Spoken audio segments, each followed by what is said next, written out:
Hi friends, welcome to our channel. இன்னைக்கு நாம பார்க்க போறது சூப்பரான ஒரு ஈவினிங் ஸ்நாக்ஸ் ரெசிபி தான். வாங்க வீடியோக்குள்ள போலாம். நாம செய்ய போற ஸ்நாக்ஸ்க்கு வந்து ஃபர்ஸ்ட் ஒரு ஸ்டஃபிங் ரெடி பண்ணோம். ஸ்டஃபிங்க்கு கடலைப்பருப்பு எடுத்துர்க்கேன். அளவுகள் எல்லாமே நான் வந்து டிஸ்கிரிப்ஷன் பாக்ஸ்ல கொடுத்துறேன். செக் பண்ணிக்கோங்க. கடலைப்பருப்பை தண்ணியில கழுவிட்டு 2 தடவை அதுக்கு அப்புறம் வந்து ஊற வச்சிருங்க. ஊற வைக்கிறது ஒரு அரை மணி நேரம் ஊற வைங்க. அதுக்கு அப்புறமா தண்ணி வந்து கொஞ்சமாக கடலைப்பருப்பு மேலே அப்படி லேசாக அந்த மூழ்கிற அளவுக்கு தண்ணி ஊற்றிட்டு வேக வச்சு குக்கரில் வந்து ஒரு 3 சத்தம் விட்டு எடுத்தோம்னா இந்த அளவுக்கு வந்து நல்லா வெந்திருக்கும். இதுதான் பதம். கொஞ்சமாக தான் தண்ணி ஊற்றணும். தண்ணி வந்து இந்த அளவுக்கு பாருங்கள். நம்ம கொஞ்சமாக ஊற்றி வேக வச்சோம்னா தண்ணி எதுவுமே இருக்காது. இப்போ பார்த்தீங்கன்னா தெரியும், இந்த இடத்துல தண்ணி எதுவுமே இல்லை. இதை வந்து நம்ம மேஷர் வச்சு நல்லா மசிச்சுக்கலாம். மிக்சியில் போட்டு அரைக்கக்கூடாது. கடலைப்பருப்பு நம்ம வேக வைக்கிற நேரத்திலேயே உளுந்து அரிசி ரெண்டும் எடுத்துக்கணும். பச்சரிசி எடுக்கணும். ரேசன் பச்சரிசி எடுத்தால் போதும். மாவரிசி அதையும் உளுந்தையும் ஒன்றா சேர்த்து இந்த மாதிரி 1 மணி நேரம் ஊற வைக்கணும். ஊற வச்சுட்டு தண்ணியை வடிச்சிட்டு மிக்சி ஜாரில் போட்டு தண்ணி எதுவும் விடாமல் ஃபஸ்ட்டு வந்து மிக்சியில் ஒரு ரவுண்டு ஓட விட்டு எடுக்கணும். அதுக்கப்புறமா தண்ணி தெளித்து அரைக்கணும். ரொம்ப தண்ணியாக இருக்கக்கூடாது மாவு. நான் இப்போ வந்து உங்களுக்கு அரைச்சிட்டு காட்டுறேன். மிக்சியில் இந்த மாதிரி ஓட விட்டு எடுத்துக்கணும், தண்ணி எதுவும் விடாமல். இப்போ இதில் வந்து கொஞ்சமாக ஒரு ஸ்பூனால் ஒரு 2 ஸ்பூன் அளவுக்கு தண்ணி தெளித்து ஊற்றிட்டு 2 ஸ்பூன் அளவுக்கு அதுக்கப்புறம் அதை அரைச்சிக்கலாம். நான் மொத்தமாக உங்களுக்கு அரைச்சிட்டு காட்டுறேன் எப்படி இருக்குண்டு. இப்போது இந்த அளவுக்கு மாவு பாருங்கள் அரைச்சிருக்கேன். கெட்டியாக இருக்கும். நம்ம உப்பு வேறு சேர்ப்போம். உப்பு சேர்க்கும்போது கொஞ்சம் தண்ணி ஆகிடும். இதே மாதிரி நான் எல்லா மாவையும் அரைச்சிட்டு காட்டுறேன். இப்போது நம்மளோட கடலைப்பருப்பு வந்து மசிச்சது ரெடி ஆயிடுச்சு. மேஷர் வச்சு மசிச்சதால எதுவுமே பாருங்கள் முழுசா இல்லை, நல்லா மசிச்சிருச்சு. இதே நம்ம மிக்சியில் போடும்போது கொஞ்சம் தண்ணி விடும். ஏன்னா அதில் ஏற்கனவே வந்து நம்ம வேக வைக்கும்போது தண்ணி ஊற்றி வேக வைக்கிறதால கொஞ்சம் ஈரப்பதம் இருக்கும். மிக்சியில் அரைக்கும்போது ரொம்ப அப்படி மாவு மாதிரி ஆகிடும். இந்த மேஷரில் வச்சு பண்ணும்போது அந்த மாதிரி இருக்காது. இப்போது நான் இதை வந்து ஒரு பக்கமாக வச்சுட்டு வெல்லம் கரைச்சிக்கிறேன். இந்த மாதிரி ஒரு பாத்திரத்தில் வெல்லம் போட்டுக்கலாம். வெல்லம் வந்து நம்ம இனிப்புக்கு தகுந்த மாதிரி எடுத்துக்கணும். வெல்லம் போட்டுட்டு கொஞ்சமாக தண்ணி, அந்த வெல்லம் கரையிற அளவுக்கு தண்ணி சேர்த்து கரைச்சி எடுத்துக்கலாம். இப்போ பாருங்கள் எந்த அளவு தண்ணி ஊற்றிருக்கேன்னு. கொஞ்சமாக ஊற்றிருக்கேன் வெல்லத்தில். இந்த அளவு ஊற்றினா போதும், இதுக்கு மேலே ஊற்றக்கூடாது. உங்ககிட்ட ஏலக்காய் தூள் இருந்ததுன்னா ஏலக்காய் தூள் போட்டுக்கோங்க. கட்டி நீங்கள் வந்து கடலைப்பருப்பில் சேர்த்துக்கோங்க. ஏலக்காய் தட்டியாச்சு. இதை இது கூட சேர்த்துக்கிறேன். இப்போது இதில் வந்து வெல்லம் சேர்த்தாச்சு. வெல்லம் சேர்த்ததுக்கப்புறம் இந்த அளவுக்கு இருக்கும், கொஞ்சம் தண்ணியாக இருக்கும். ஆற ஆற அது அப்படி நல்ல கெட்டி ஆகிடும். சப்போஸ் சில பேர் வந்து வெல்லம் வந்து தண்ணி ஆக்கிடுவாங்க, எக்ஸ்ட்ரா நிறைய தண்ணி ஊற்றிடுவாங்க. வெல்லத்தில் தண்ணி நிறைய ஊற்றிட்டாக்கா சரியான பதம் வராது. அந்த மாதிரி இருக்கும்போது நல்ல வெல்லத்தை திக்காக காய்ச்சிட்டு அதுக்கப்புறமா ஆற வச்சுட்டு நீங்கள் சேருங்க. சப்போஸ் பிகினர்ஸாக இருந்தால் அந்த மாதிரி சேருங்க. இல்லை நீங்கள் ஏற்கனவே உங்களுக்கு தெரியும்னா இந்த மாதிரி பண்ணிக்கோங்க. இப்போது இதை பார்த்தீங்கன்னா இந்த அளவுக்கு இருக்கும். ஆறுனதுக்கப்புறம் இந்த அளவு உருண்டை பிடிக்க வந்துடும். நான் ஆற விட்டு எல்லாமே பால்ஸாக ரெடி பண்ணிவிட்டு உங்களுக்கு நான் காட்டுறேன். இப்போது நம்மளோட அந்த உள்ள ஸ்டஃபிங் இருக்கு இல்லையா, அது வந்து நல்லா ஆறிடுச்சு. ஆறுனதுக்கப்புறம் இந்த அளவுக்கு கெட்டியாக போயிடும். கெட்டியாக போனோன்னையும் இப்படி பால்ஸ் மாதிரி பிடிச்சு ஒரு ஓரமாக வச்சுக்கலாம்.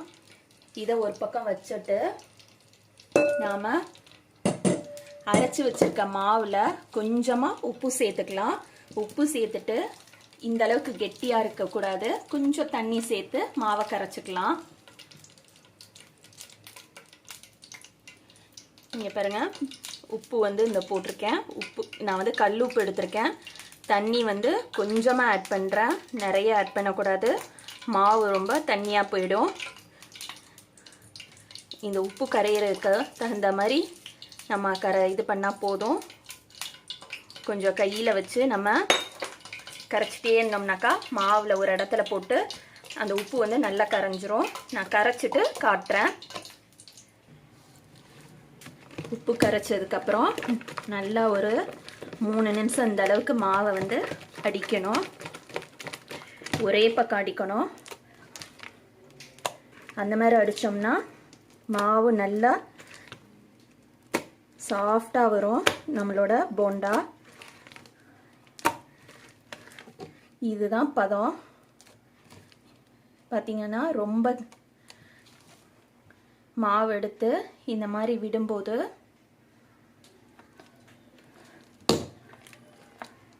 நீங்கள் காட்டுறேன் பாருங்கள். மாவு எடுத்து விடும்போது வேகமாக விழக்கூடாது, கொஞ்சமாக தான் விழணும். இப்படி இருந்ததுன்னா கரெக்டாக இருக்கும்.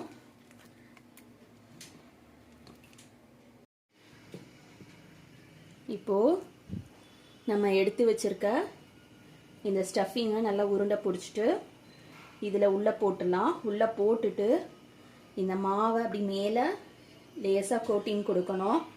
கோட்டிங் கொடுத்துட்டு உள்ளேருந்து நம்ம கையில் இப்படி எடுத்தோம்னா எக்ஸஸ் மாவை இப்படி லைட்டாக எடுத்து விட்டா வெளியே வந்துடும். இந்த மாதிரி எடுக்கணும். எக்ஸஸ் மாவெல்லாம் நம்ம கையில் அங்கே எண்ணெயில் போடும்போது எடுத்துடலாம்.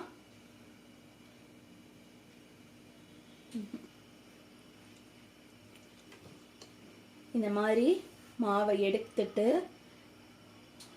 எக்ஸ்ட்ரா இருக்க மாவை லைட்டாக நம்ம விரலால் சட்டியில் ஓரத்துக்கிட்ட கொண்டுட்டு போயிட்டு இப்படி பண்ணினோம்னா மாவு வெளியில் வந்துடும், எக்ஸ்ட்ரா மாவு. இப்போ இதை வந்து எண்ணெயில் அப்படி போட்டுக்கலாம். எண்ணெய் வந்து சூடு பண்ணி வச்சுக்கோங்க. இதே மாதிரி எல்லாத்தையும் போட்டுட்டு நான் காட்டுறேன். லேசாக எண்ணெயை இப்படி தூக்கி ஊற்றி விட்டீங்கன்னா மேலே உள்ள அந்த மாவும் வெந்துடும். அதுக்கப்புறம் நம்ம வந்து திருப்பி கொடுத்துக்கலாம்.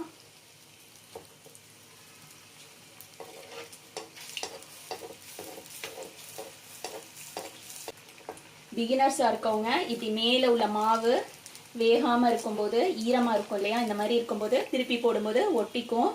அதுக்கு தான் நான் இந்த மாதிரி கொஞ்சமாக எண்ணெயை அந்த கொதிக்கிற எண்ணெயை இப்படி ஊற்றி விட்டோம்னா மேலே உள்ளது லைட்டாக வெந்திருக்கும். நம்ம திருப்பி போடும்போது ஈஸியாக இருக்கும்.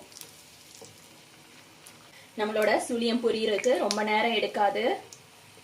ஏன்னா உள்ளுக்கு உள்ளது வந்து ஏற்கனவே நம்ம வேக வச்சது தான் ஸ்டஃபிங்கு. மேல் மாவு மட்டும்தான் பொரியணும்.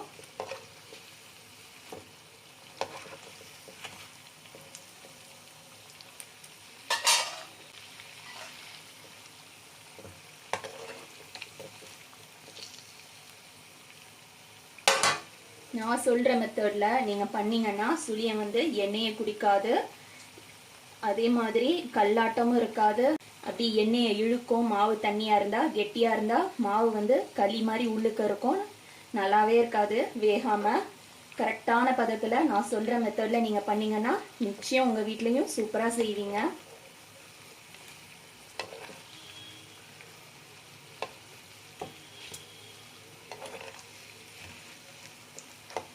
இப்போது நம்மளோட சுழியம் வந்து ரெடி ஆயிடுச்சு. ஃபர்ஸ்ட் பேட்ச் வந்து எடுத்துடலாம்.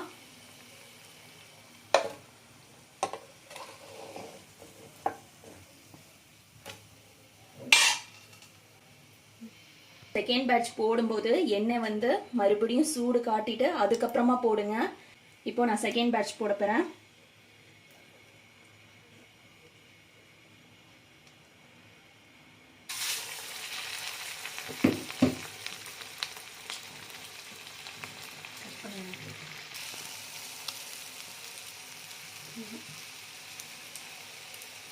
இப்போ நம்ம எடுத்த ஃபர்ஸ்ட் பேட்ச் இதை வந்து உங்களுக்கு நான் காட்டுறேன் எந்த அளவுக்கு சாஃப்டாக இருக்குது அப்படின்னு சொல்லிட்டு.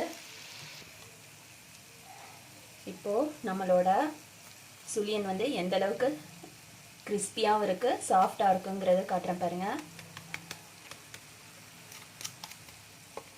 இது நடுவில் கட் பண்ணி காட்டுறேன். இந்த அளவுக்கு இது வந்து சூடாக இருக்கிறதால இந்த மாதிரி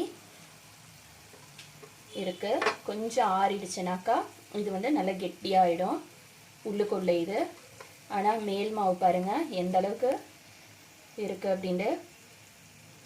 நாம் வந்து ரொம்ப தண்ணியாகவும் இல்லாமல் கெட்டியாகவும் இல்லாமல் இந்த பதத்தில் மாவு போட்டோம்னாக்கா இந்த அளவு நல்லா வரும். சப்போஸ் நம்ம வந்து கெட்டியாக போட்டிருந்தோம்னாக்கா நமக்கு வந்து இந்த இடம் வந்து களி அப்படியே களி மாதிரி உள்ளே சூழ்ந்து போயிருக்கும். டேஸ்ட் வந்து நல்லா வராது. தண்ணியாக இருந்துச்சுனாக்கா எண்ணெயை இழுக்க ஆரம்பிச்சிரும். நீங்கள் பாருங்கள் அந்தளவுக்குலாம் எண்ணெயை இழுக்கலை. நம்மளோடது எல்லாத்தையும் நான் செஞ்சுட்டு உங்களுக்கு காட்டுறேன். இப்போது நம்மளோட சுழியம் வந்து ரெடி ஆயிடுச்சு. நீங்கள் பாருங்கள் இது வந்து ஆறிடுச்சு. ஆறுனதை காட்டுறேன் எந்த அளவுக்கு இருக்குது அப்படின்னு சொல்லி.